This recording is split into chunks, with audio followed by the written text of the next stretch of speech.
গতকাল ছিল রথযাত্রা, আর কৌস্তুভও বেরিয়েছিল রথ নিয়ে। আমাদের এখানে রথযাত্রা উপলক্ষে প্রতিযোগিতা হয়।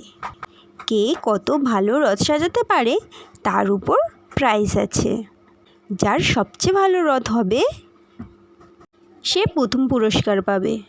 আর এই যে যাচ্ছে কৌস্তুভের রথ, খুব ছোট্ট রথটা আমার মতো করে আমি সাজিয়ে দিয়েছি। এখানে প্রত্যেকটা রথই পুরস্কার পাবে, তবে সান্ত্বনা পুরস্কার। এখানে প্রথম 5 জন পুরস্কার পাওয়ার পর তারপর সান্ত্বনা পুরস্কার দেওয়া হবে। এটাকেই বলে হয়তো রথ দেখাও হলো, কলা বেচাও হলো। মানেটা এটাই যে রথও চালানো হলো, আবার পুরস্কারও পাওয়া হলো।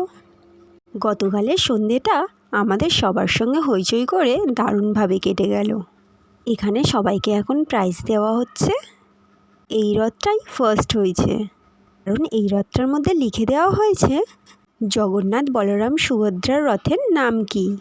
এখানে আশেপাশে ছোট বড় সব মানুষরা এসে ভিড় করে সবাই প্রতিযোগিতা দেখছে। কেউ বা পার্টিসিপেট করেছে, কেউ বা দেখছে। এর আগে কখনো আমরা এরকম ধরনের প্রতিযোগিতায় আসিনি। এবছর এসে বেশ ভালো লাগছে। আর এত রকমের এত সুন্দর সুন্দর রথ এক জায়গায় এসে একত্রিত হয়েছে, এর আগে কখনো এই দৃশ্য দেখিনি। এত ভালো লাগছে, প্রত্যেকটা রথ এত সুন্দর করে সাজানো, সত্যিই দেখতে অপূর্ব লাগছে। কৌস্তুভের প্রাইজ নেওয়া হয়ে গেছে, এবার আমরা বাড়ি ফিরব।